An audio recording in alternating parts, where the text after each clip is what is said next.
You boodly at the boodly Yankee Sankey, rang tang tatty. You boodly at the boodly Yankee Sankey, rang tang tatty. Oh boy, Shalimar, Shalimar, Swami Show. Me think that job was more. Oh boy, did you hear those hep cats call? Come on, boys, let's have a ball. Don't you feel that equal get hep? Come on and follow me, do. Don't you feel that equal get hep? Come on and follow me, do. Don't you feel that equal get hep? Come on and follow me, do. Then you get your steady food. You make the joint jump like the gators do.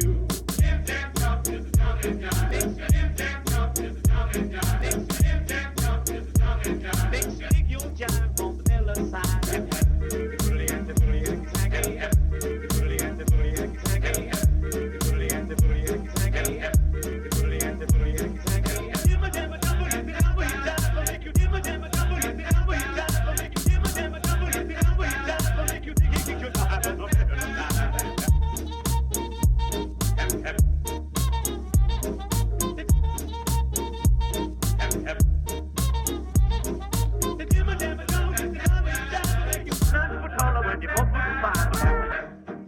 The bully Yankee Sankey, rang tang tatty.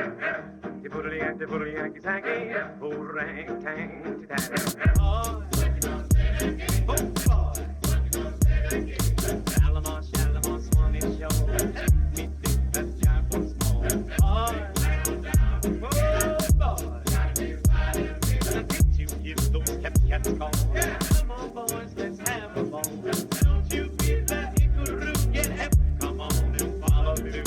Don't you feel that equal get hep? Come on and follow me, do. Don't you feel that equal get hep? Come on and follow me, do. Then you get your steady food. You make the joint jump like the gators do. Dim damn jump is the jumping guy. Makes your dim damn jump is the jumping guy. Makes your dim damn jump is the jumping guy. Oh, God.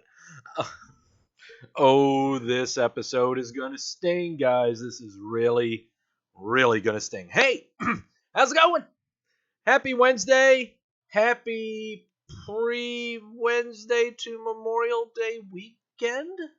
Trying to think of a way to celebrate, but anyway, hi.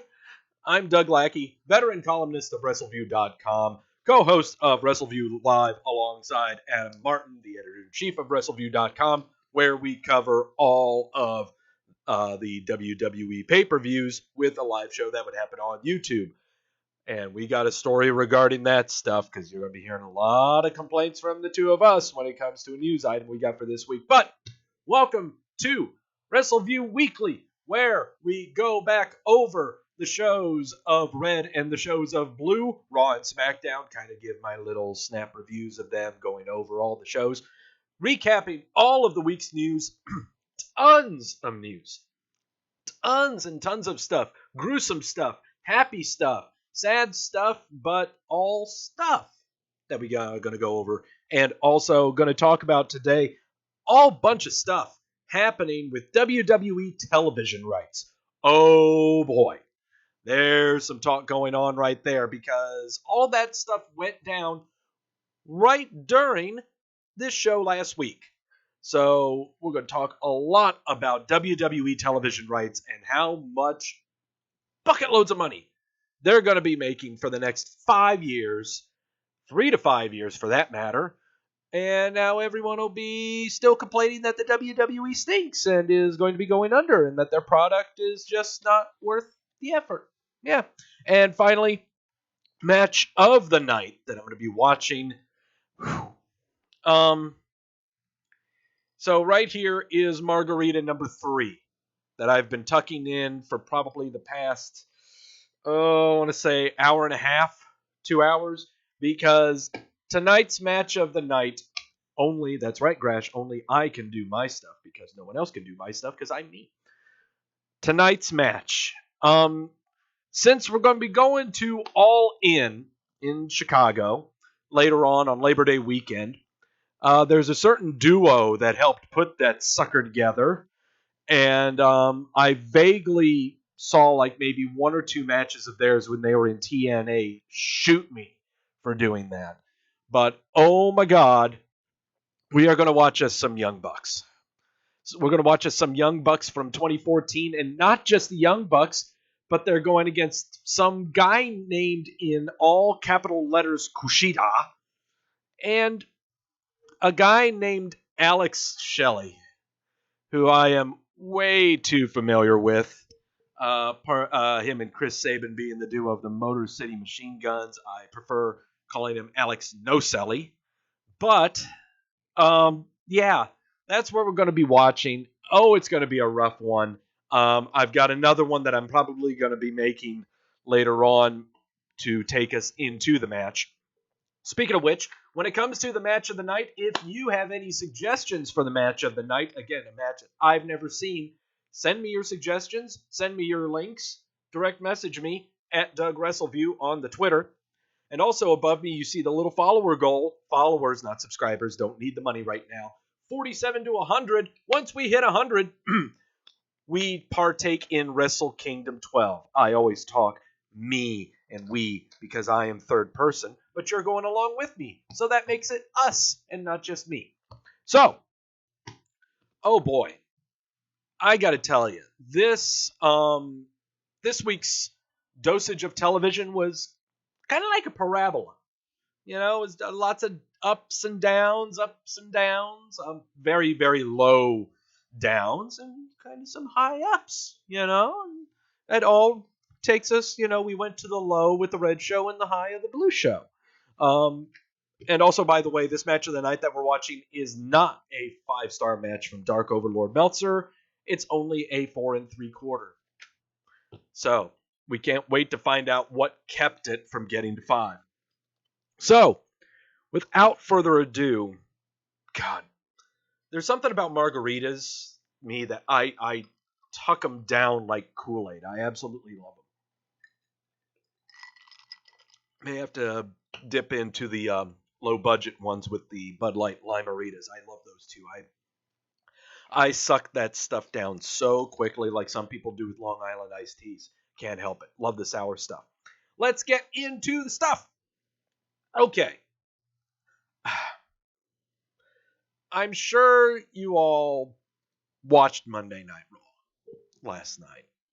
And the headliner for the show that they were touting on the Twitters and the Facebook was that Sami Zayn was going to be bringing on Bobby Lashley's sisters.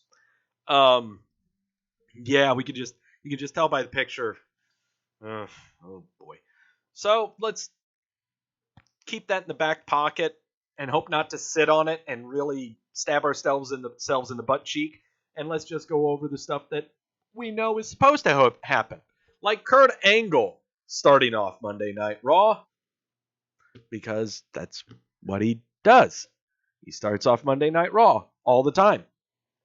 Says that Ronda Rousey is going to be doing a contract signing with Nia Jax. And also there's going to be a women's fatal 4-way Money in the Bank qualifying match. But then Stephanie's music hits. She's coming to the ring and, of course, puts Angle down. The crowd is chanting, "You tapped out." She says that sometimes Angle lets his emotions get in the way. She wants to see the growth is continuing, and she'll be the one presiding over the contract signing for the women's title. And Angle admits that he could take more guidance.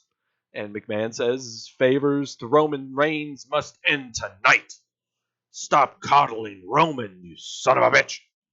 Burn. Here comes Roman Reigns.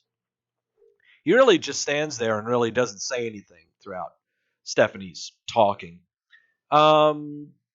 Just back and forth. I don't want to go back over. It's all the junk about, you got to be part of the system. And Roman, you just got to adapt. And if you've got a problem with all of this, you should take it up with Jinder Mahal. And Roman says that he already did. Well, out comes Kevin Owens. Owens says he feels in debt to Roman. Thank you, Roman, for all the things you do's. Thanks for taking out Jinder for me.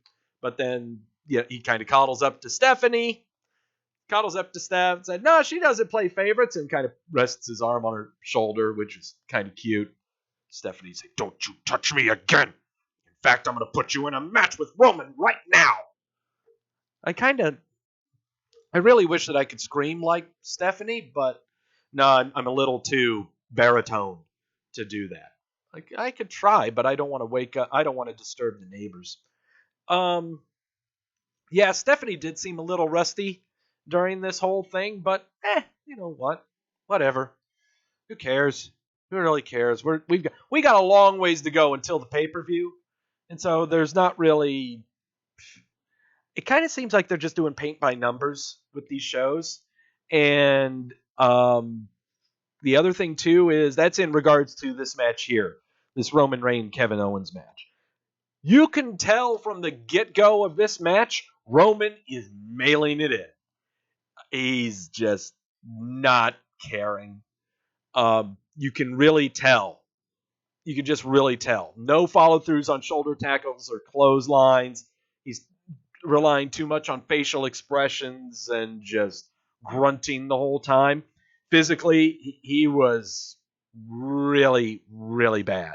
But then, of course, you realize that later on in the match, well, first, and out comes Jinder. He attacks Reigns from behind.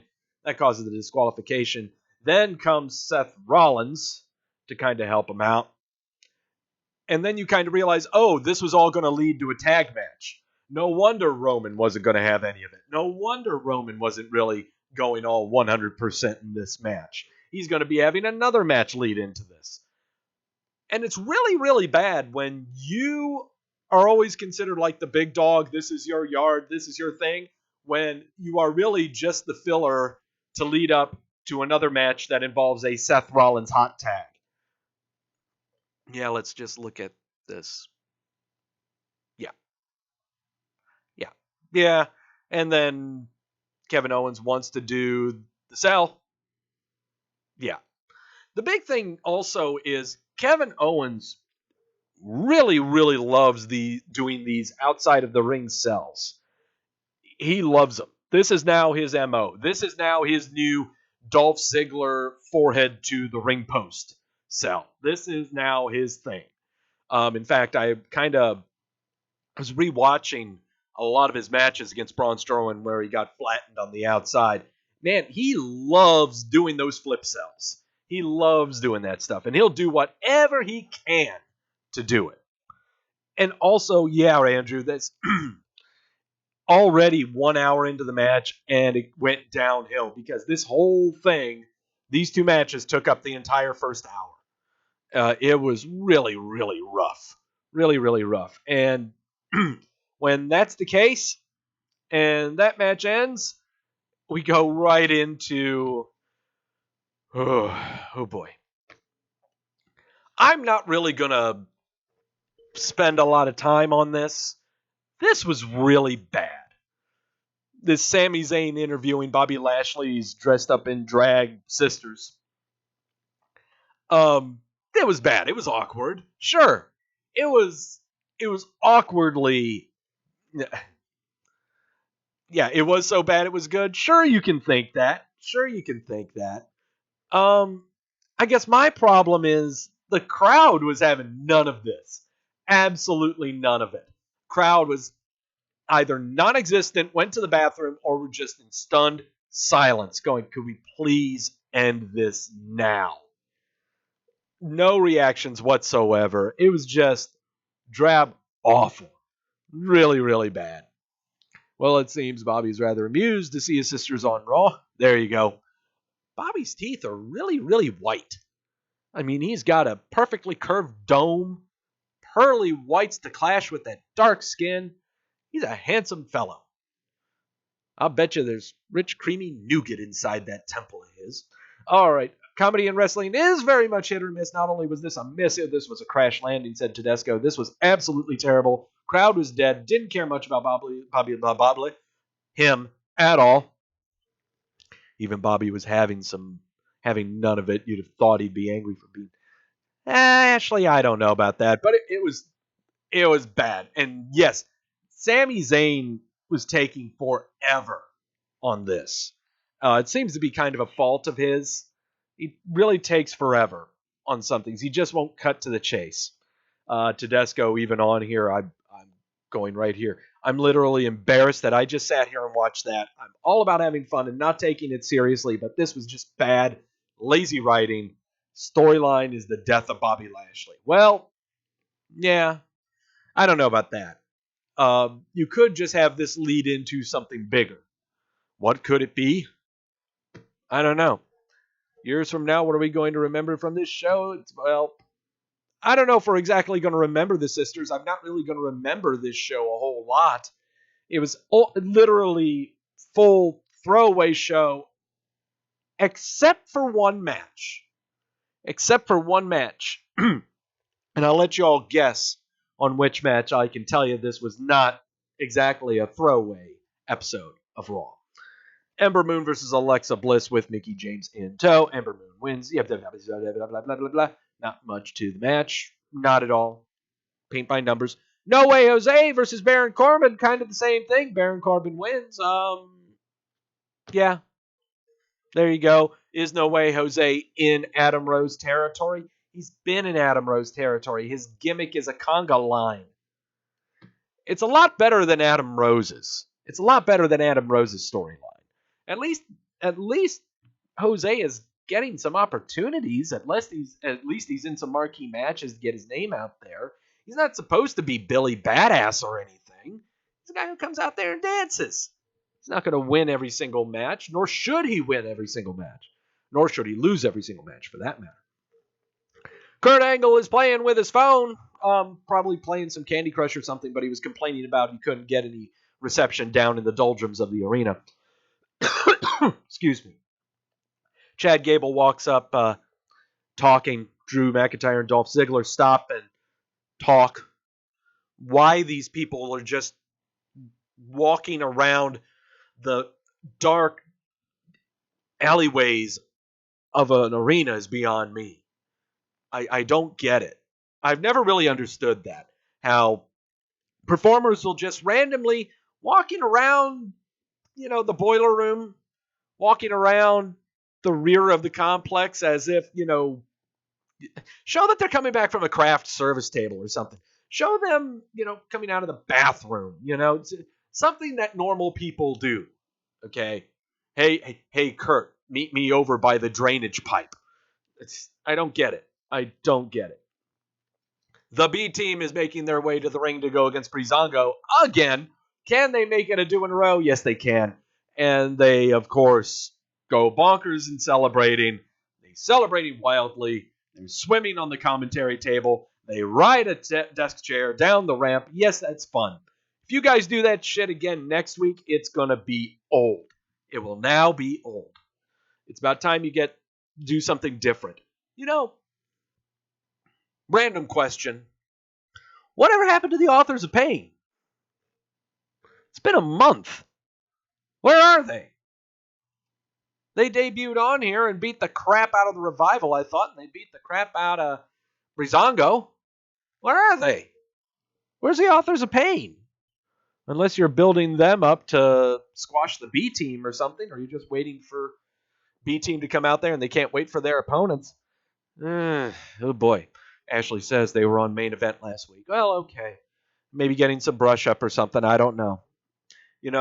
I don't get it. I don't know. I've got to check out episodes of main event. I haven't watched that in a very long time. Raw women's contract signing. Stephanie is goading both Ronda and Nia into saying things. Nia says things. Ronda says things. They sign a piece of paper. There you go. They stare into each other's eyes lovingly. No, they didn't do that. No. That's all. Ronda says she was going to take the title and her arm.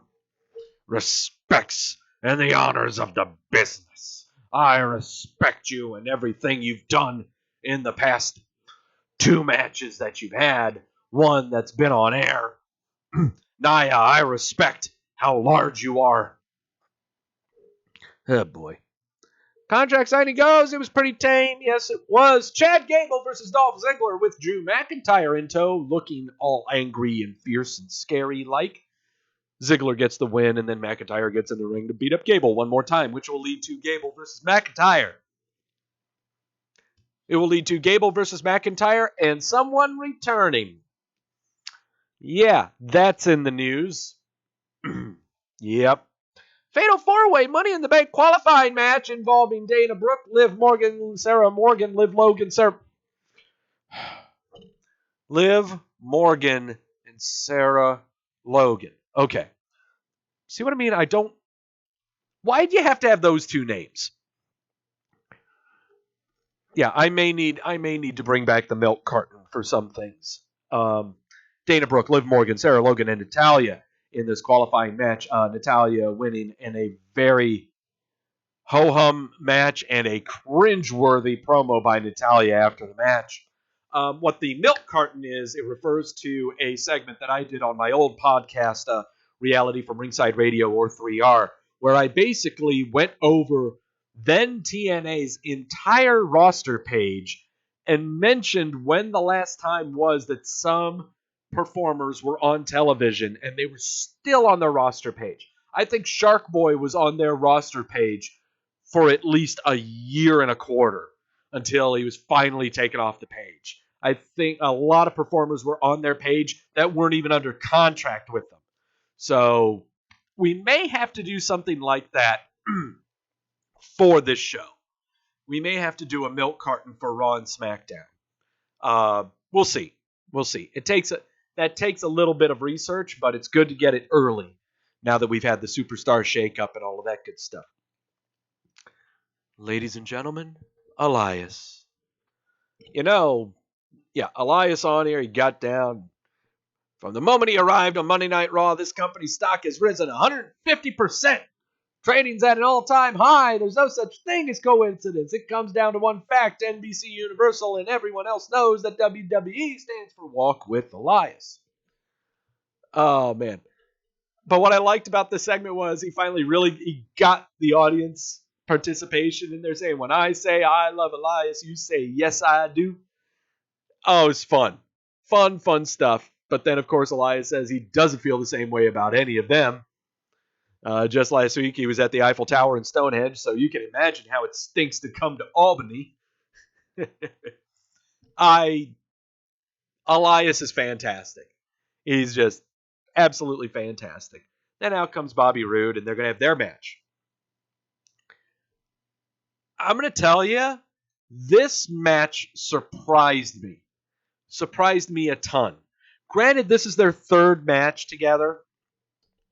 But this match surprised me, and it surprised me because of how it started. Sure, Bobby Roode's got his entrance, and his entrance is really getting dragged out way too long. And what happens? Once he gets in the ring and the spotlight's go on him, Elias decks him from behind, starts beating him from behind, hockey style beat up, put his robe over his head, beating him up. Oh, set the tone. Set the tone for the match. Ref checking on Bobby. Are you okay? Bobby saying he's okay. Then he picks up. He's trying to catch his breath and everything. Then he takes, after the bell rings, takes the robe, tosses it in Elias' face, and beats the crap out of him. Set the tone immediately to get you pumped for the match. Great. It's about time. It's about time we have something other than, elbow collar tie-up or kick to the gut when you're trying to go for the tie-up. It's about damn time we had a change of pace in a match. About damn time. It's a nice little fun little back and forth match. The storyline then went that Bobby Roode kind of tweaked his knee a little bit. Elias gave him the drift away after Roode tried to do something from the top rope. Kind of hurt himself, I believe. And Elias does the drift away and gets the pinfall. Yeah, you didn't see that one coming. Not at all. Elias with a win. Very good one at that. What's going to go on here? But as he's making his way to the back, oh, by the way, Finn Balor and another guy were backstage. They were harping about getting their loss against Drew McIntyre and Dolph Ziggler. So instead, they're going to have a match with each other. It's Finn Balor versus Braun Strowman. And according to Michael Cole, Braun Strowman does whatever he wants when he wants, and he wants to have his match now.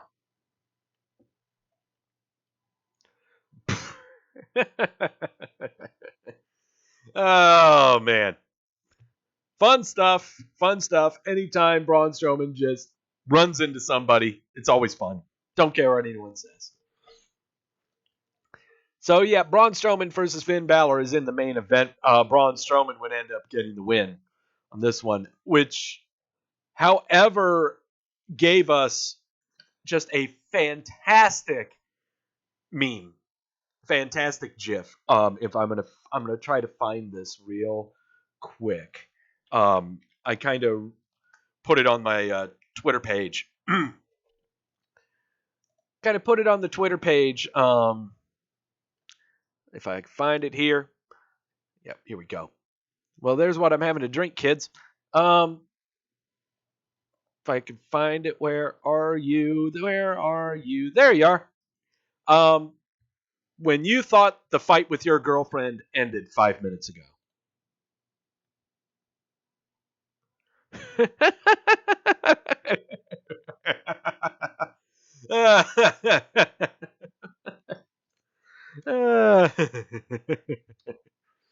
You know, while that match was going on and this sight was about to happen before Braun emerged from there, the whole time I was screaming, "Rise up. Please go, stand up from behind the barricade. Please do it." And my God, there he is. I was laughing so hard. Just the sight, just that sight. That's just great. That's just great, you know? And it was smart of WWE production to not leave that shot. I really thought that, when he grabbed him, he was just going to heave him back where he was, or just heave him in general. But God, the reaction from Finn, it's just so good. Oh, it's great stuff. Okay. All right, enough of that. So, yeah, there's your Red show. Kind of a low ho-hum show. Yeah. What do we got? 195 votes into this thing and 74% saying thumbs down. Yeah, pretty much. It pretty much was a ho-hum show. You 17% that did thumbs in the middle? Pick a side. Crunchy peanut butter or creamy peanut butter. Which one is it going to be? You can't have both. You can't just sit there and be neutral. You're not fucking Switzerland. Okay? Stop it. You have an opinion. Let it be known. Grow a pair. Off to the Blue Show. Hey, who's that handsome devil? Why, that's Daniel Bryan. Starts off with Miz TV, and his guests are the New Day. Miz is trying to figure out who the hell is New Day going to put in the Money in the Bank match. They have a whale of a time keeping it from the Miz, not telling them who it is. So instead, this leads to a match between the Miz and Big E. That match would go on. All kinds of things, all kinds of shenanigans happen. Xavier Woods would be on the commentary table, and then Kofi would be at the commentary table. The Bar would come out and interfere, which led, I believe, do we have... Well, we don't have it. Led to a really fantastic spot of Kofi leaping from the steps and then stepping off of Cesaro to leap into Sheamus, doing a nice little Ninja Gaiden triple step on that. But Big E would be distracted by the brouhaha, and the Miz would skull-crushing finale him and get the cover. Andrew, I like the Lana pick better than I posted on the media page. Thanks for that. Yeah, you got it. Yeah, no problem. We haven't gotten there, so thanks for killing off the stuff with the show. Fun little first match, absolutely. Is starting with the GM and/or commissioner, our sign that a show might be subpar. It usually is. When it's the first person you see, it's going to be subpar. That's my opinion. Just because it's same old, same old. It's how the show starts. Everyone's become accustomed to it now. Everyone chanting Kurt Angle's theme is going to get tired soon. I don't know how you chant Paige. You're not going to have Shane come out, and there's news about that. We'll talk about that in a little bit. But having the authority figures come out at the beginning of every show just sets the tone immediately. It's predictable. It's ho-hum. Have a performer out there, call out another one, and they beat the crap out of each other. That's all you got to do. That's it. It's simple. It's effective. It's tried and true. Maybe you can do some pipe bomb shit. Who the hell knows? Aiden English comes out, hums a little bit. You think he's going to chant Rusev Day? Nah, nah, nah, nah, nah. Nah, nah, nah. He's going to sing Lana's the best Lana number one. And it was funny. That was really good, funny stuff. Then out come the Iconics. They make fun of Lana. They sing Lana's a loser. Whatever. Billy Kay versus Lana.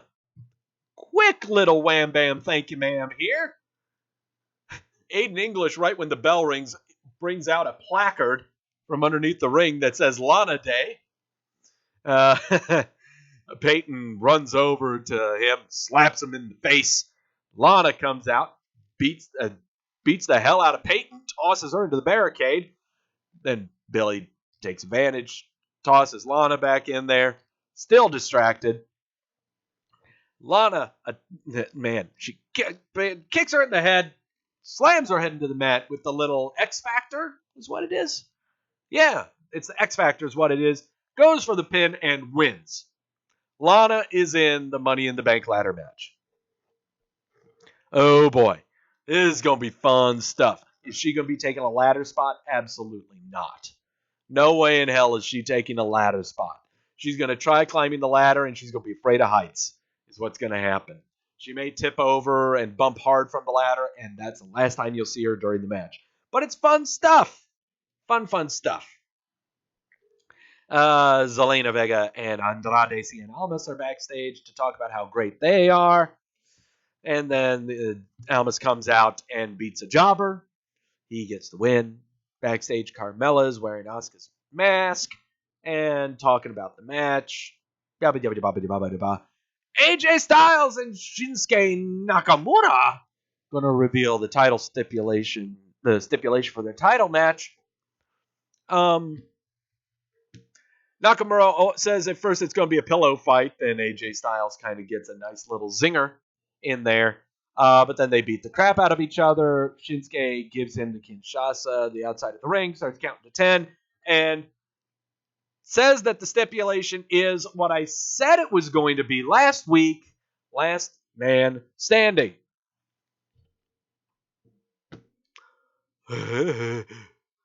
You know, it really is difficult being so correct like this all the time. It takes sheer will. It takes patience. It takes a lot of things. And truth serum. Well, not truth serum, maybe intelligent juice. Put it that way. First low blow would have been very, very awkward. I kind of talked to Grash last week about that. About how wouldn't it just be tremendously awkward throughout the entire match with it being a first low blow match that both guys are just going after each other's nuts? I mean, if you want the most homoerotic match ever, there it is. There it is right there. The Usos versus Gallows and Anderson. Gallows and Anderson got the win on this one. They are going to be facing the Hammer Brothers, Cheese Brothers, Bludgeon Brothers for the SmackDown titles at Money in the Bank. Will this be a pre-show match? Probably. We'll see. Who knows? Naomi versus Sonya Deville with Mandy Rose in tow for a Money in the Bank qualifying match. Naomi would win. No shock. I think this leaves one slot open on the women's side. And, yeah. Yep. Finally, after interviews with both of these jokers, Jeff Hardy versus Daniel Bryan in a non-title match. Intercontinental title, because that's what Jeff Hardy has. I think. No, he has the U.S. title. Scratch that. Yes. Okay. So, Jeff Hardy versus Daniel Bryan. The winner of this faces Samoa Joe for Money in the Bank qualifying match. It sounds so convoluted, you know. No, it's never too early for you to get here. Fire your own. It's fine. You can always show up late. No big deal. Jeff Hardy, Daniel Bryan. This was a nice little fun little match if you like the technical shit and if you like to say that this was a dream match and, you know, all of that stuff. And you kind of can't wait to see who's going to win the match because you know whoever wins the match is going to be having a match with Samoa Joe that they've had previously in other organizations. And you want to try to make your comparisons to all of that. But blah, blah, blah, blah, blah, blah, blah, blah, blah. You got a 2-stage qualification because these two guys are getting a second chance. You should have just had that instead of involving Samoa Joe into this. But, hey, what are you going to do? That's what you got. And how else are we going to try to shoehorn a Daniel Bryan Samoa Joe match in when it has to be for something important? Because Jeff Hardy's got the title. You can't have Daniel Bryan getting the Intercontinental title and then having that go against Samoa Joe. No, you've got to have a reason for Samoa Joe and Daniel Bryan to go against each other. Oh, by the way, Daniel Bryan won. Yeah. So that's why they did this little 2-stage qualifying thingy. And that's why we're going to have Daniel Bryan versus Samoa Joe. And it means something. Because they're trying to get something. And it can't be just animosity. It just can't be one guy hates the other because he's short. Or that he's loved too much. Or that he gets more attention. Prepare yourself. Big Cass is going to interfere in this match, this dream match that you guys just can't wait for. Samoa Joe's going to get the win. Spoiler. But wait, Big Cass is injured. We've got news on that front. We got news on that front. Oh, I had to throw that out there because, oh my God, were people played like mad this week with the news. Workers always working, and those getting worked getting angry with the workers. I love it. I love when people get worked. Okay, what did you all think of SmackDown? A hell of a lot better than Raw, except 90 people, close to 70 people less watched it. 59% said thumbs up out of 111 people, 10% thumbs down, and 31% have no dick.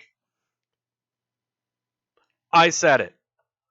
If you know someone who's voting on this, and they keep saying thumbs in the middle, seriously, pull a Nakamura on them. Fist to dick. See if they fall down to the floor. If they don't, then it's warranted that they do thumbs in the middle. Seriously. Take a stand. Those with no dick would beat Naka? Well, yeah. All the women got fair game. Yeah, absolutely. Love to see that. Oh, I'd love to see Nakamura versus Nia Jax. That'd be fun. That'd be fun stuff right there. No, not Asuka.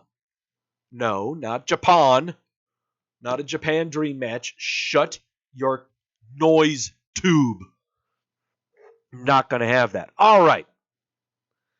What are we doing here? Oh, boy, this is running low. So, here's what we're going to do. I'm going to go to the Limeritas because we are on 3. This is going to be the third one down. I'm going to bring 2 cans of them in because we are preparing for this match on the bottom corner. This Alex Shelley Kushida. I'm sorry, I'm pronouncing that wrong. It's Alex Shelley and Kushida in all caps versus the Young Bucks. Yeah. Hopefully I didn't wake up the neighbors or taunt them with that. But anyway, yeah, Asuka would kill me. Yeah, I wouldn't stand a chance. Anyway, I am going to get some more beverage. It's not going to take long.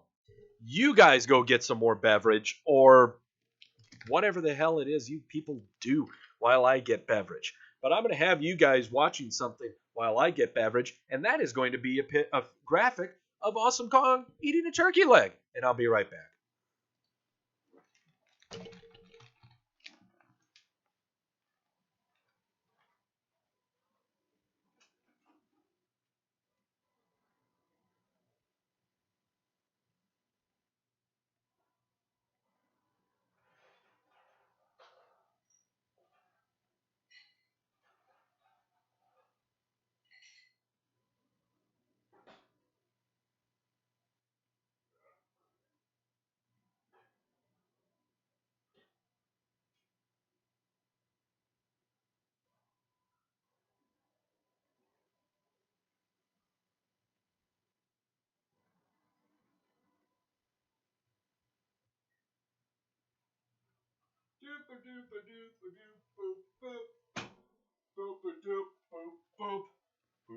Kushida!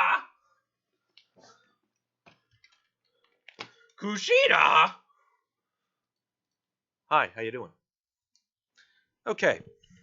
We're gonna do the warm one because the cold one can stay put for a little bit. Hi, how you doing? My name is Doug.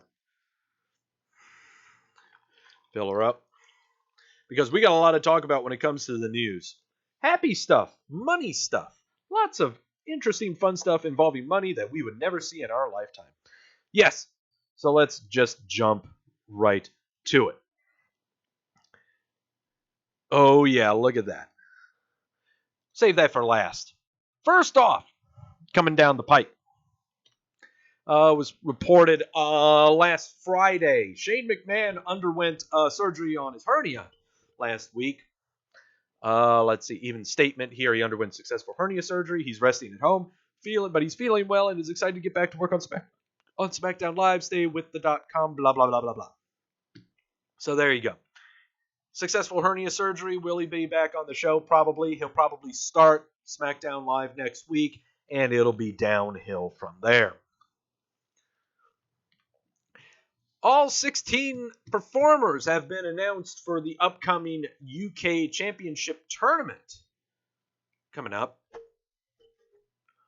UK Championship Tournament, even though I thought Dunn was the champion. Is this all to see who's going to be the number one contender? I guess so. On June 19th is when it'll be. Okay, so it's that next day. Wow. Okay. So first round qualifiers are going to be at the Download Festival on June 8th through the 10th. And then at the Royal Albert Hall in London on the 18th. All of the winners will go on to compete at the tourney there. And then the title match will be against Pete Dunne on the 19th. Your people in the tournament are as follows. Zach Gibson, Joe Coffey, Jack Gallagher, Dave Mastiff, Kenny Williams, El Ligero, Joseph Connors, Amir Jordan, Travis Banks, Flash Morgan Webster, Jordan Devlin, Tucker, Drew Gulak, Ashton Smith, James Drake, and Tyson T-Bone. Those are your guys. I could probably spot only 3 of them. The other ones, I have no clue. Never heard of them. Should I? Maybe. Guess I'll have to look them up and see if I can do a match of the night with them. I'm no sure as hell Dark Overlord Meltzer hasn't seen them. They aren't anywhere near Japan. Also, throughout the week, NXT has been doing some road shows, and familiar faces have been appearing back on NXT at these house shows. For one, over in Oklahoma, the Revival made an appearance, and also over in Jacksonville, over at last night, and that was on the 18th, Tyler Breeze showed up. This is fun. This is fun stuff. Bringing alum back to NXT, that's fun stuff. Maybe leave them on there. NXT could really use the Revival right now. They really could. They would have an absolutely fun match with Undisputed Era. How about them with, Heavy Machinery? That'd be another fun one. Think I'll like Dave Mastiff, huh? Why would I like Dave Mastiff? Why would I like Dave Mastiff? Is he a character? Because I like characters. What kind of character is he? Or is he just a large individual? Or is he a small individual? Who knows? Does he make funny faces? Does he not take himself too seriously? Because that's what will make me feel good. You'd like to send Bayley back? Sure. I don't think anyone would notice if she did. Goldust shared a personal milestone. It has been 10 years that he has been sober, showing his AA medallion. That's awesome. That's awesome right there. Says I'm gonna like Mystique because he's a fat guy. Well, awesome. I like fat guys. Fat guys are fantastic. But yeah, good for Goldust. That's awesome. I like that. And that's a really cool pick, too. That's a really, really cool pick. Ugh. Former WWE star Tom McGee was savagely beaten in California a couple weeks ago. Said to have suffered just a beating by 6 men. Apparently, and this was in front of his home, apparently over a parking spot of some kind. Suffered a broken jaw, a broken eye socket, and a concussion. 2 of the attackers have been charged with assault with deadly weapons by the LAPD. McGee worked for Stampede Wrestling in Canada, All Japan, and also had a stint with the WWE. He was a bodybuilder type of guy. Back in those late 80s times, oh yeah, McMahon loved him. Anyone who was a bodybuilder, McMahon loved. That's why, again, I think when everyone used to have the arguments that McMahon only likes big guys, doesn't like small guys, it revolves around that time in the late 80s, early 90s, to where he tried doing the World Bodybuilding Federation. But not this time around. Not this time around. So, again, we wish Mr. McGee, Bob McGee, a speedy recovery. Just heinous act. Oh, by the way, we were talking about Pete Dunne. He is now celebrating over a year of being the UK champion. Not sure how many title defenses he's had. I'm sure he's defended it at house shows. I'm sure he's defended it by other means other than on television. I wouldn't know that. They never really talk about it. Only way I would really know about it is maybe on NXT or 205 Live, which I don't watch 205. And NXT I binge on about monthly. Every month I'll cram 4 episodes of NXT in. Man, I love me the fast forward button. I got to tell you. There's a lot of fluff on the NXT shows. There's a lot of fluff. Except for the stuff that's going on between Ricochet and Velveteen Dream. That's fun stuff right there. Former Ohio Valley wrestling star and Tough Enough winner Matt Capitelli is discontinuing treatments for his battle with brain cancer. Just sad. I mean, too much sad news this week. He's discontinuing his treatments. He underwent successful brain surgery, removing a tumor in 2007. Then after 2 years of radiation and chemotherapy, it was in remission. However, last year he was diagnosed with cancer again, this time with it being a grade 4 GBM, which is grade 4 is horrid. No, that's fatal. It's the most deadly one. Yeah, it's sad. I mean, there was a lot of promise with him. There was a lot of promise with him. And then when the diagnosis, God, I really, really, really hope that the WWE does something public with this. They have to. They got to do something public with this. There's nothing wrong or, capitalistically wrong with this stance. It's just really sad. There's so much promise with this guy. They got to do something public. Just the day's going to come, and that's all. Just going to leave it at that. The Miz and Mrs., as was stated on the Miz TV on the Blue Show last night, the Miz and Mrs. will be premiering on July 24th. The trailer for it is pretty fantastic. Welcome to the most must-see WWE talk show in history. Welcome to Miz TV. Well, here he Miz is just TV saying is that it all is. about exclusives, and I got 2 exclusive for you tonight. Yeah, so he's just saying that. Yeah, just saying what it is. Okay. Now on to the big news of the week. Big news because, we got some video clips to play. Some revealing, a lot of funny, a lot of other things. Last week, I showed you the trailer for last Friday, this coming Friday's bio or documentary on Mauro Ranallo and his fight with bipolar disorder. called Bipolar Rock and Roller. He has been making the media rounds on sports radio and sports talk, and recently appeared on the MMA Hour with Ariel Helwani to talk about his stint with the WWE before coming back to NXT. And basically talking about what I pretty much thought was the problem with him and why he left the WWE.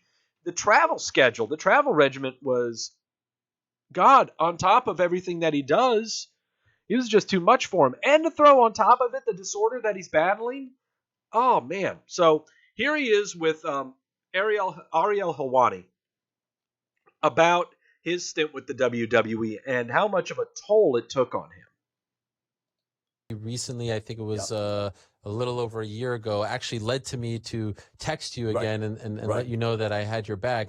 And so I don't really know what happened there, but I do know you were back with WWE. Yes. You're with NXT. You're the love voice it. of NXT. The greatest, the hottest brand in sports entertainment. By the way, it really, it should have been the beginning for me, NXT. And in fact, when Michael Cole and Triple H, Paul Levesque, first approached me about working for WWE, I joke, I said, for NXT, they started laughing. Well, we want you to launch SmackDown Live on the USA Network. And so, of course, amazing. 46 years. See, look at you, man, realizing your dream now with ESPN at this age. For me, 46 years old, for me to go to the WWE, I didn't even think would happen. Did the 1 year SmackDown Live and 52 weeks a year. And this is another, we could go into this one day too. And they're beginning to address it. I was on the road every week. You add MMA and boxing and kickboxing to it. The road travel destroyed me. So rumors and all this other stuff, what happened, honestly, and Ariel, how honest have I been in this thing? I had a breakdown in the Chicago's O'Hare Airport on my way to Pittsburgh to do SmackDown Live. And again, Frank Shamrock, God bless him, Boss Rutan, man, the two guys who fought each other are my biggest supporters. But I had to phone him, and I said, I'm done. Cannot do this anymore. It's going to kill me. And I thought I was done with the entire company. And there were, WWE again, man. We're all progressing. Everyone is learning as we go along. Like, I think this is even me doing this talk. I've already received so much feedback from people in WWE going, "Wow, man, that is so brave and so awesome." And I think they're learning as we go along, like everybody else. So my relationship with them has never been better. And honestly, as much as there's two sides to every story, the actual truth for me was my mental health wasn't going to allow me to maintain that schedule much longer. And now how long do you travel? Like, see, this is the good thing. I do once a month. I go to Orlando, Florida, tape 4 shows of NXT, and then 5 times a year we do the takeover event. So my God, man, it's a godsend. It is tailor-made for my lifestyle. And the fact that Triple H and Michael Cole wanted me there and still a part of the family, I love it. I love WWE. I love boxing. Like, look at, again, I know I'm living the life here. I've got the dream job. I just have to, let people know that doesn't matter how rich you are, how famous you are, what color skin you have, whatever the case is in your life, this does not discriminate. And the sooner we realize that, the sooner that we are going to start saving lives. And I hope it begins when this documentary finally airs Friday, May 25th on Showtime in the United States and on Movie Network 2 in Canada. Do you notice that more people... Yeah. Pretty much a no-brainer on why that happened. Pretty much a no-brainer. And it is incredibly sad when the storyline that people were choosing to go with on why he was no longer there was stuff based on what they saw on television. Because that's all anyone can go off of, is what is seen on television and what could be taken the wrong way. Or also just playing off of, stereotypes or previous reputations. It's just amazing to me. When I've said all along the reason that he left was because of the travel schedule. That's why. It's a no-brainer. I didn't know at that time that he was suffering from bipolar. I had no clue about that. I really thought that, he missed his family. This was a complete change in everything that he was ever doing. I mean, from one extreme to another extreme, and just couldn't do it. And there's nothing wrong with that. I mean, God, I don't think I could do it. There's no way in hell. But it takes a very special person to do it. and asking for that person to do it and have the fight that they are undertaking internally like this guy is doing? No. So it's great that he's still with the WWE. Great that he's with NXT. It's tailor-made for him. NXT is made for someone like him, with the voice that he has, the commentary that he brings, the ad-libbing he does. It's not really made for mainstream TV, I don't think. So, more power to him, and I'm really, really interested in the bio. That's the documentary that's coming up Friday. You should check it out. Bipolar Rock and Roller. That'll be coming up Friday. All right, time for some funny stuff. So, during a house show, we got a main event at a house show. It's going to be Sami Zayn, Kevin Owens, and Samoa Joe versus Bobby Lashley, Braun Strowman, and Roman Reigns. And if you've been watching the social media, especially with Kevin Owens loves grabbing the phone from the camera people of the WWE when he's coming to the ring and just doing stuff. He loves doing this. He's done it plenty of times. So here he is at his finest, commandeering someone's cell phone and going to town during the beginning of this match. If you have not seen this, you are in for an absolute treat. Okay, so again, 6-man tag is the main event. Sami Zayn, Kevin Owens, Samoa Joe versus Bobby Lashley, Braun Strowman, and Roman Reigns. Here we go.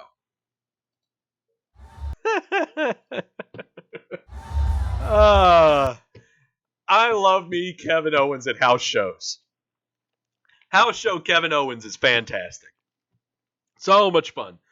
Love it, love it, love it, love it, love it. You'll never see it on TV. You know, only some of it they'll allow on the TV. But no, it's a treasure to behold. Just absolutely fun stuff. Yeah. But enough fun stuff. It's now time to talk about why Adam and I are going to be doing a lot of complaining in a few weeks. So the WWE is going to be increasing their pay-per-view length to a 4-hour minimum, beginning with the Money in the Bank pay-per-view that happens on the 17th. That's going to be happening in 3 weeks. Yes, 3 weeks. Yeah. 4-hour minimum. It will be pushed back from 8 o'clock to start at 7 o'clock instead. So we are doing no more pre-show unless the pre-show starts at 6 o'clock. Which now means that when it comes to my work on Sundays, I got to make sure that I'm back by 7 o'clock. I'm usually out of work by 8, and my work is within walking distance. So, I don't know. Yeah, pre-show is going to be starting on Saturday. But we talked a couple of weeks ago about the length of pay-per-views, comparing them the past 3 years, especially since the advent of the WWE Network, and why this is warranted. When you look at the Backlash pay-per-view and the ones that were before that, the pay-per-view at that same time frame, whether it be in Extreme Rules, whether it be Payback, or Backlash itself, those previous pay-per-views had 7 matches. The one that had 3.5 hours to it, or 4 hours, had only 8 matches. So only one extra match is constituting all of this extra add-on time. You would think that the Money in the Bank matches, the 2 of them, are going to be at least 45 minutes long, half an hour to 45 minutes. So that's already an hour to an hour and a half of match time. You're going to have 5 other matches probably put onto that to extend your match time, your ring time, to close to 2 3/4 hours. And you're going to have the traditional hour and 10 to hour and a half of fluff. That being the entrances, the commercials, the interviews, you name it. The post-match montages. So it is warranted that they're doing this. Okay, Elias Fluff. Well, yeah, an extra segment. Okay, and an extra segment. But still, I'm glad that they're pushing it back instead of pushing it forward. I would much rather have the pay-per-view go from 7 to 11 than from 8 to midnight. The crowd dictates that. The crowd says they don't want to be there past 11 o'clock. Don't believe me? Watch Backlash. Okay? People don't want to be there past 11 o'clock. Okay? I can stand watching 4 hours just as long as we aren't dipping into midnight territory. Some of us got to work in the morning. So, from now on, that's what these are going to be. But now, on top of that, buried here in the byline, WrestleMania, SummerSlam, Survivor Series, and Royal Rumble will all be 5 hours long. 5 hours long. 5. Are they starting at 7 o'clock and go until midnight? Oh, boy. Jesus Christ. SummerSlam in Brooklyn for 5 hours? Oh, God, shoot me. Oh, dear Lord, shoot me. Who's going to be... who's going to be the musical performer? They got to do something. WrestleView podcast will be on Mondays from now on. Pretty much. It's really tough as it is. By the way, we're having a lot of fun, Adam and I, trying to coordinate how we're going to do this all-in stuff. This is going to be really fun. I'm really looking forward to the all-in stuff. I'm trying my hardest to change topics and not be angry with this stuff. Yeah, West Coast fans want shows to start at 4 o'clock. Don't want them to start at 4 o'clock. Well, okay, then don't have them start at 4 o'clock. Us people on the East Coast will just go to bed. We'll just be asleep. Sure. I got no problem with that. Sure, seriously.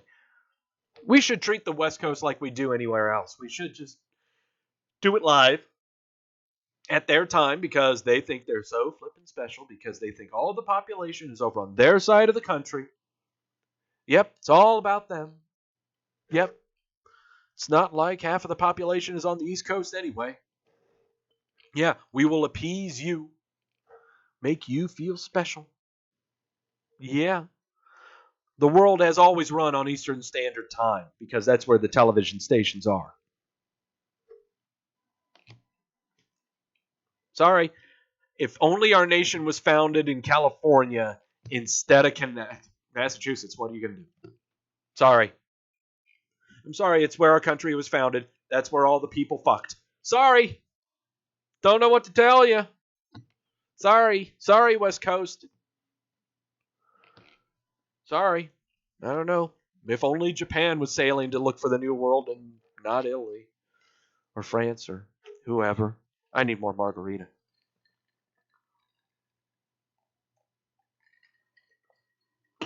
You must always appease the East. We control.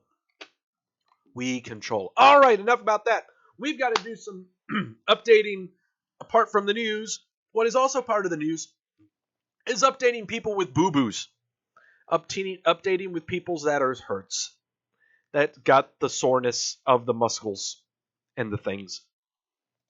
So, oh, look at that pretty face. It's Randy Orton doing Randy Orton things because only Randy Orton can do Randy Orton things. And if you spot someone trying to do Randy Orton things, contact your local Randy Orton to verify that they are Randy Orton things because only Randy Orton can do Randy Orton things. Randy Orton underwent things on his torn meniscus. He had surgery to repair a torn meniscus. It was successful. Timetable on his return, we are looking at September. I was hoping for 2019. The longer, the better. The longer, the better.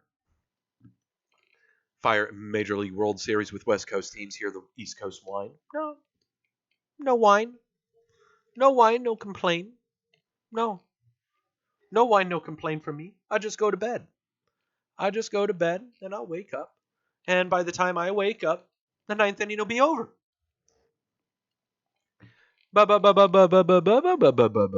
Yeah, timetable for him is around September is what they're looking at. They're looking at 4 months. So we're looking at around September will be his return. Big Cass appeared to suffer a leg injury at a live event over Saturday in Amsterdam. This following was our original article stating that he was injured. He appeared to have suffered a leg injury during a tag team match with The Miz, where he lost to Daniel Bryan and Ty Dillinger. Here we have the intrepid reporter Xavier Hacking, the intrepid reporter,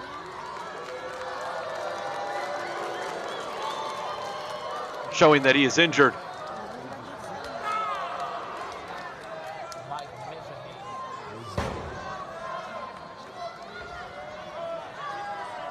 The intrepid reporting from Xavier Hacking.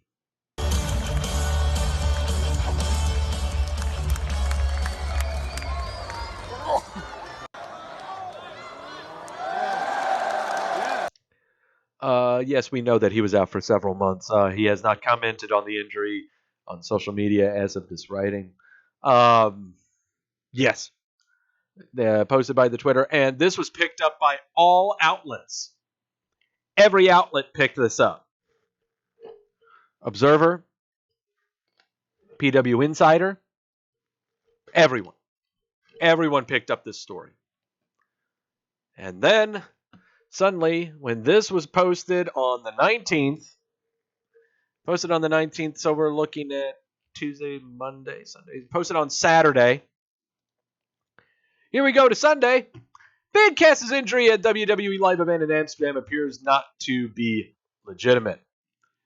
To follow up on an earlier report regarding Big Cass possibly sustaining leg injury at Saturday's WWE live event in Amsterdam during a tag team, it appears to be a work.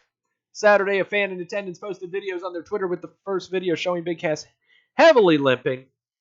According to the Twitter post on Saturday by Dave Meltzer, Big Cass's injury is not legitimate.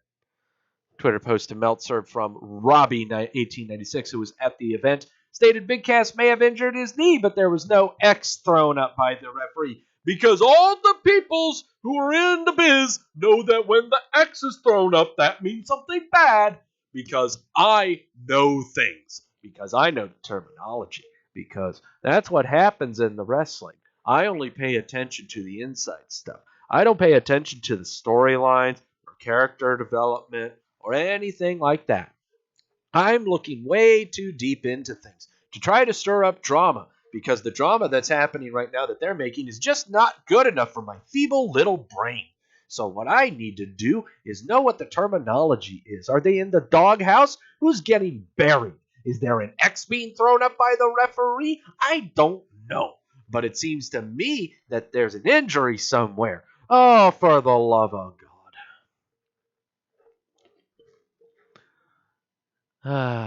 Big Cass might have re-injured his knee at the Amsterdam show. See, it's amazing. It simply is amazing. Yeah, that's what I'm thinking too, Ashley. Yeah, Cass is going to do a run-in on Daniel Bryan and Samoa Joe's match. Samoa Joe's going to go to Money in the Bank. Daniel Bryan and Big Cass are going to have a match at Money in the Bank. That's how it's going to be. So there you go, and that's all I get to say about that. Speaking of now, here's a legitimate injury. Mustafa Ali suffered an injury over the weekend. Posted on the Twitter, looks like on Sunday. Yep, on Sunday, noting that he suffered a very nasty gash in the head. There it is. Ugh, staples. In his head during a match against the champ Cedric Alexander over in Paris. 9 staples to close that gash. Ugh. I've had staples in my head. It is not fun. No, not at all. I had, I'm going to say, how far back? It was nearly 20 years ago. Yeah, it was about 20 years ago I sustained an injury. I had 13 staples in the back of my head, and I think I could probably find the scar, but it's in the back of my head. Yeah, that is not fun. Oh, especially when they put the staples in. Oh, ugh. Yeah, not fun at all. But nope, he's okay. That's okay, because he's a hockey player. He's a hockey player. Now I still got my wisdom teeth because I'm smart. Oh, and some guy who is hurt is scheduled to come back on Memorial Day Raw. That's coming up next Monday. Hey, wait a minute. Chad Gable had a thing with Dolph Ziggler and Drew McIntyre where he got beat up after his loss. Yeah. Jason Jordan is going to be coming back for Memorial Day Raw.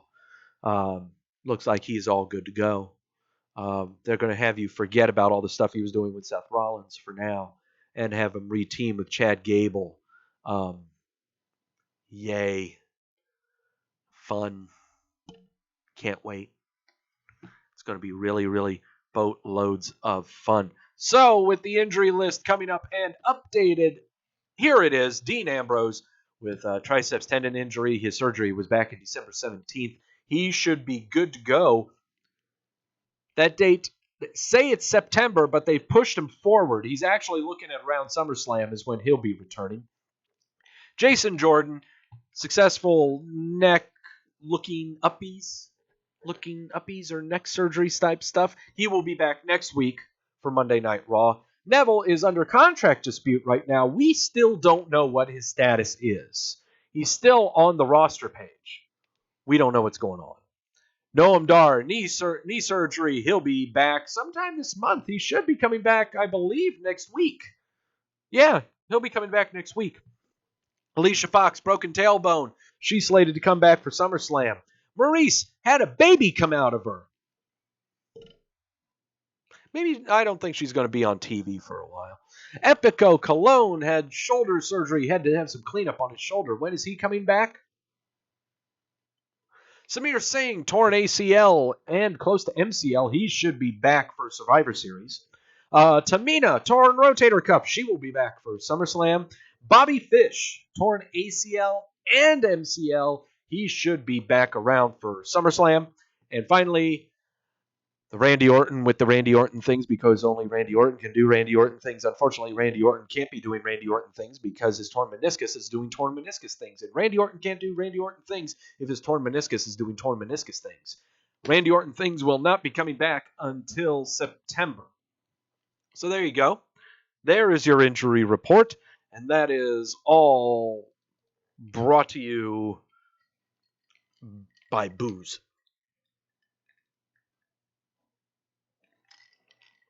No, it's brought to you by the fine and good people, the orthopedic surgeons, and the intrepid reporters that we have that do not spot doctors making X signs. For the love of God. All right. But now it's time to talk about the biggest of the news that came down the pipe this week. That actually came down and started as we were doing the show last week. That's why we didn't mention it. And thank God it didn't mention it, because so much happened that it would have been foolish to really start talking about it when we were waiting for everything else. And that is the new in agreement television deals going on with WWE. Well, to start this off, report that came in Wednesday is from the Hollywood Reporter. This seriously came in on the wire last night while we were doing the show. Apparently, this fall, WWE's flagship show, Monday Night Raw, will most likely stay on the USA Network. However, the same report indicates that NBC Universal will be paying 3 times its current value. Triple its value. But it chose not to renew the rights for SmackDown. So NBC Universal says, we love your Monday show. The other show, not so much. So, think about this. Okay. Basically, NBC Universal was getting Raw and SmackDown at a bargain bin price. Raw was the flagship show. During this whole time, WWE's marketing itself, sending itself out there, selling itself. They had people from Fox showing up for their shows on the West Coast in San Diego and San Jose earlier last year. Shopping themselves with Facebook with the Mixed Match Challenge. Just taking on all comers. Just showing themselves. While NBC Universal, they know the position that they're in. You need to understand, in the birth of cable television, one of the very first cable stations ever, and I don't know, I may be the only one who remembers the birth of cable, like when it first happened, when you didn't have remote control televisions, when what you had was a switch box, big box, and you had like 3 rows. You probably got like 34 or 36 stations, but you had to use a switch box. There was no cable box. It was switches, like you were a telephone operator almost. I remember the 36 stations that we had in our home in Ohio. One of the first stations we had was USA. And USA only had 3 forms of programming. They only had 3 forms of programming. Okay. They were Christian broadcasting, which was like the 700 Club, stuff like that. Old game shows, or game shows they made themselves. I'm talking game shows like you may not have heard of, like Bumper Stumpers. I think there was one called Go. They showed old game shows like Bullseye. I think they showed High Rollers, I think. They did Sale of the Century, Face the Music. They did a lot of old late 70s, early 80s game shows. That was what they had franchised out. But the third form of programming they had was wrestling. USA Network has always had wrestling since the birth of the network. And that is what the network has been known for ever since its birth, is having professional wrestling. When they lost Monday Night Raw and it went to Spike TV and went to Viacom, NBC Universal, NBC, or at the time GM, GE Universal, at the time felt it. They really felt the ratings hit hard. They thought they could get it back with some original programming, and this was the birth of their original programming. Shows like Burn Notice, which was a great show, but it could not make up for the weekly powerhouse that was Monday Night Raw. It was a new show every week. You couldn't do that with Burn Notice. Couldn't do that with Suits. So NBC Universal, that it became, brought it back together. So Monday Night Raw comes back to USA Network. And in fact, the whole gang comes back to NBC Universal. And that's right, Andrew. So much that they agreed not to preempt Raw anymore. That was the biggest thing. Was WWE's gripe was USA and NBC GE Universal had contracts with the Westminster Kennel Club Dog Show and the U.S. Open tennis tournament. They had contracts with them. They had to uphold them, or else they'd be breach of contract. And by God, how would you feel getting sued by dogs? How would you feel getting sued by tennis players? The U.S., the Pro Tour, you can't do that. And so brought them back, and this time they put all that programming on networks like CNBC and then MSNBC also. So no big deal. Here we go down the line. WWE has now developed its own media outlet with the WWE Network. They have completely restructured and rebranded themselves when it comes to how they apply themselves and how they're viewed within media. Would you have ever thought that the WWE would be covered by Sports Illustrated or ESPN or USA Today or Rolling Stone or Forbes or any other major American publication? No! They were never taken seriously. Not until they started reaching out to those outlets. Not until they started dipping into social media. Yeah, they tried doing the whole tout thing. Yeah, that was pretty bad. But they kept lampooning their Facebook page, lampooning their Twitter page. lampooning. But they smartened up. They hired people to take care of all those outlets, to properly market those outlets. And what's more, there was a more modern person at the helm to take care of all of this. No longer were they trying to fashion to local radio and local newspapers when their show was coming to town. No longer were they trying their damnedest to shoehorn into some kind of sports controversy. Like, say, when the Denver Nuggets and the LA Lakers were playing basketball and the playoffs ended up coming over to Denver when they didn't really think it would, and it shoehorned into an episode of Monday Night Raw, so they had to do the episode in LA. Vince McMahon going on ESPN, talking trash about Denver. The WWE has come a long, long way from what it used to be perceived as, what used to be made fun of all the time.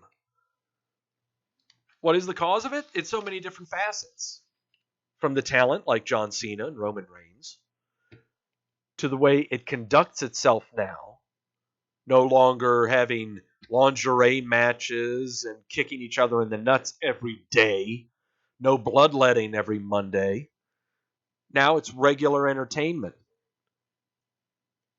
It's now what it really wanted to be and meant to be. And it's amazing how every outlet has latched onto this. So again, NBC Universal is going to pay 3 times the amount that it's paying right now just to keep Raw. That's it. Just Raw. So, wow. How did the Total Divas, Bellas, and Ms. and Mrs. have an effect? Well, not a whole lot. Well, Ms. and Mrs. maybe. The Bellas and Divas, that's on a separate network. And actually, that could be just for the WWE network now. It's kind of fading away on the E network. Ms. and Mrs. is its own show. It's going to be taking over for the Chris Lee Knows Best piece of shit show that is. And the Cromarties, whatever that is. It's going to be, it's now its own, family reality show. They needed a new family reality show, and they got it for free. Triple H has been on top of this. Him and Stephanie. This is more Stephanie's work. Triple H handled the media outlets. Yes, and E is part of NBC Universal. Yes. But what they're getting, the stuff they're getting for that in comparison to Monday Night Raw is nothing. That was thrown in for free. Please, that's not a bargaining chip at all. WWE just went, oh yeah, and we'll give you, NBC Universal's like, hey, can we go ahead and have that? And WWE was like, oh yeah, sure. We're just getting, that's just free pub for us. Yeah, sure, here you go. Don't worry about it. Here, if you want, just buy us a pizza, and we'll call it even. So again, for triple the amount they're paying right now, they're going to get Monday Night Raw. Okay. So that leaves, well, what about the Blue Show? Well, first off, Thursday morning, stock market prices for the WWE spiked hard. Cracked over $50 a share. It opened at $51.20. It went up nearly 10%, well over 10%. Went nuts. Look at this. That's amazing. Amazing.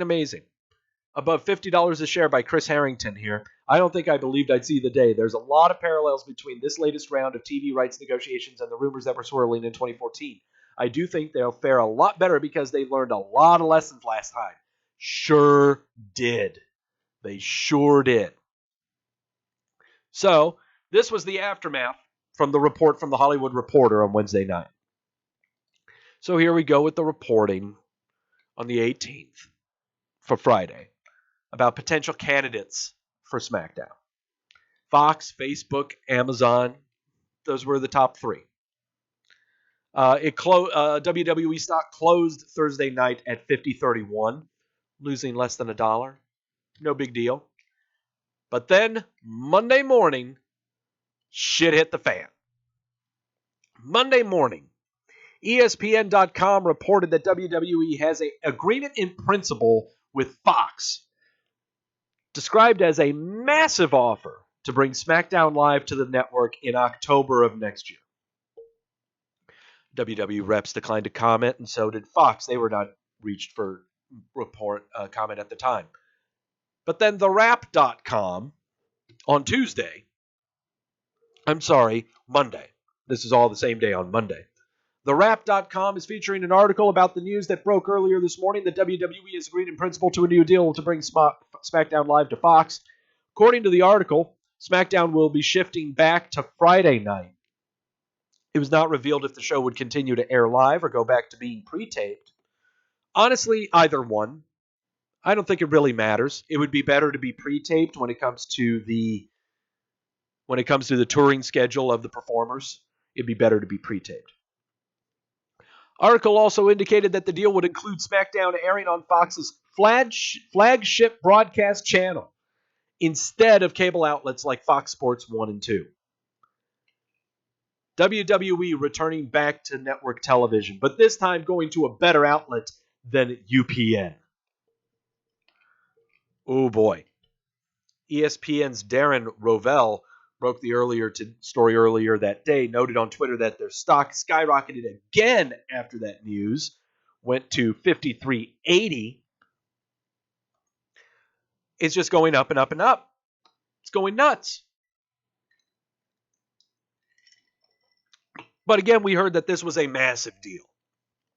How massive? Well, how massive is massive? Okay, how big is big? Well, the Hollywood Reporter featured an article about the news about this agreement. According to the report, the new deal is estimated to be for 5 years, worth more than $1 billion.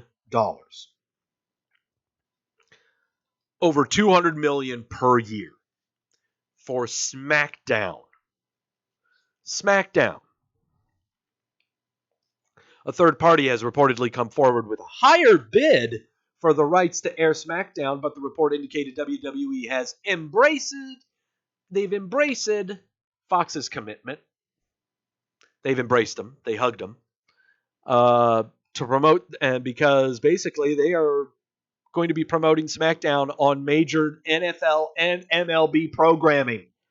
That's right. This is not going to be a Arrested Development fiasco. This is not going to be a Family Guy first 2 seasons fiasco for Fox. They are obligated to advertise WWE programming during major sporting broadcasts.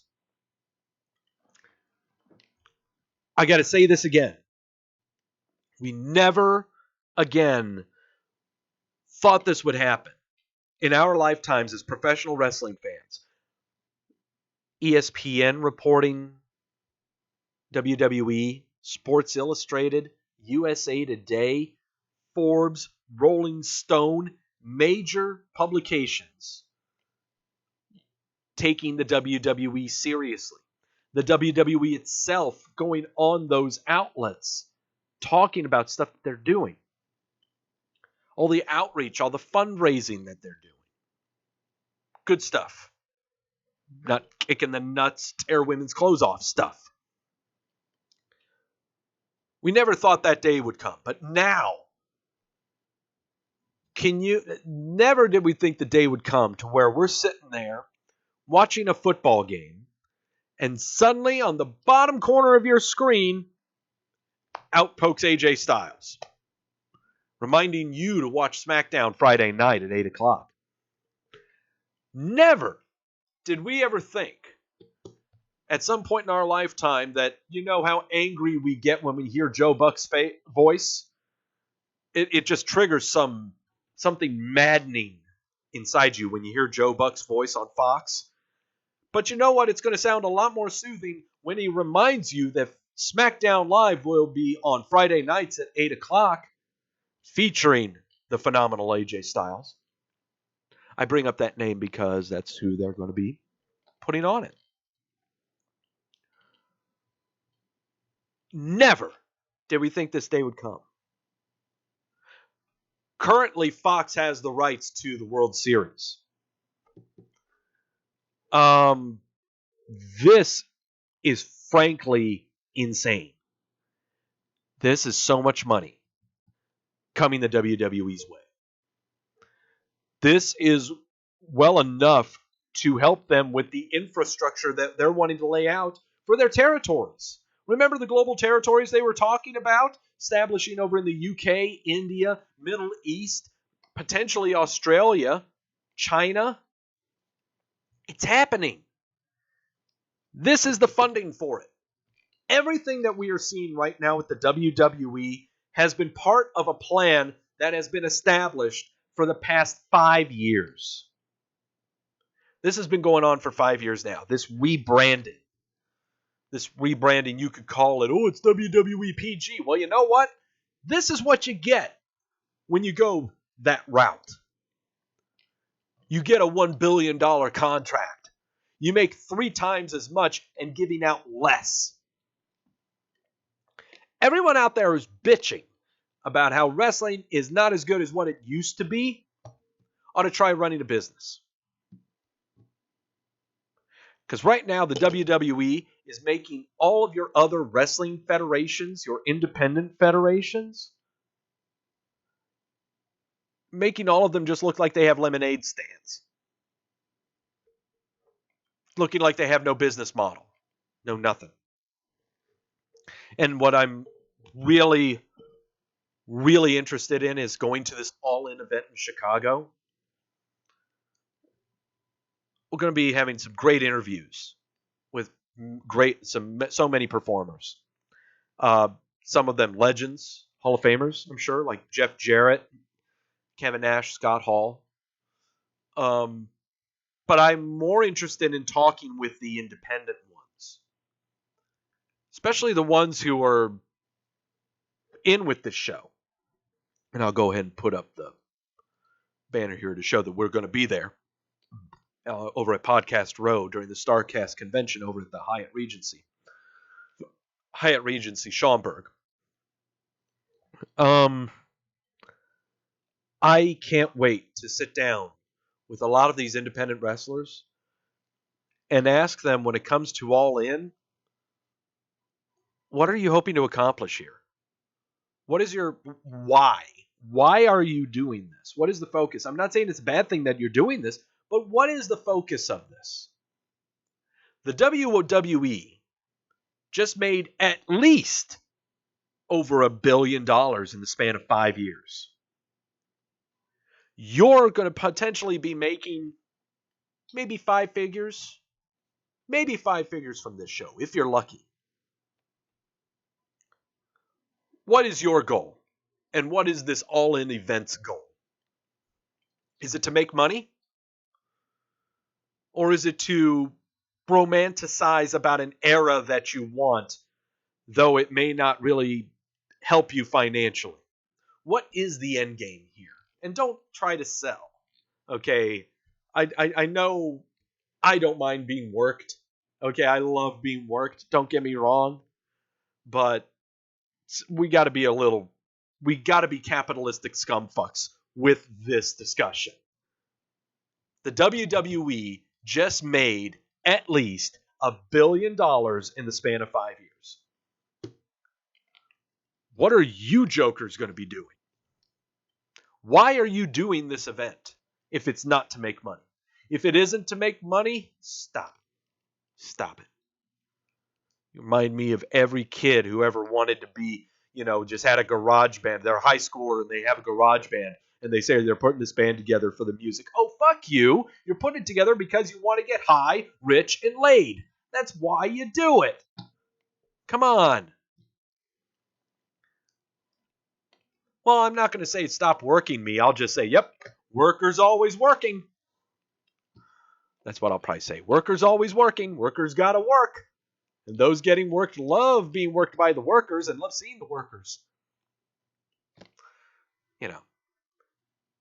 I'm sure I'll rub people the wrong way, but you're not going to come clean.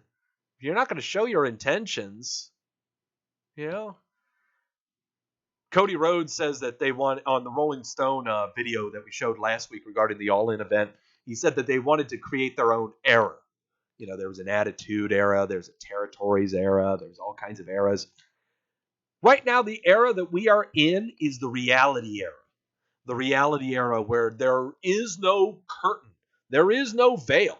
Everything is out in the open to see. By God, we know about injuries so quickly. Even we know worked injuries quickly, too.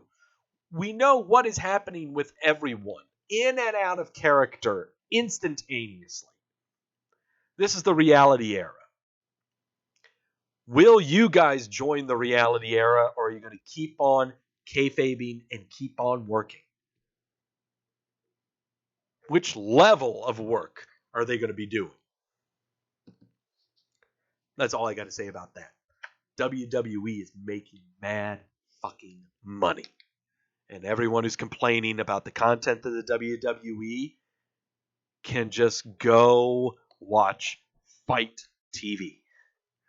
Okay? Honestly, what door does All In open going forward? If this is just a shut up some windbag, then what the fuck are we doing? Exactly. There's got to be something more to this than just being vindictive. There's got to be something more to it than just trying to prove some guy wrong.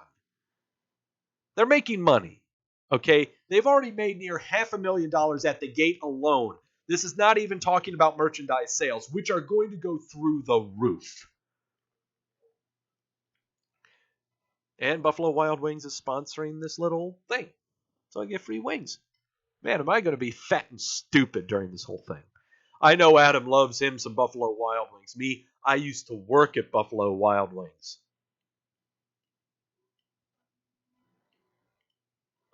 You can have all the chicken wings you want, Adam. I know where they come from. All right. Enough of that. Enough money talk. Enough cynical talk. Enough realistic talk. It is now time for margarita talk. No. It is now time for the match of the night. Oh, God. All right. So,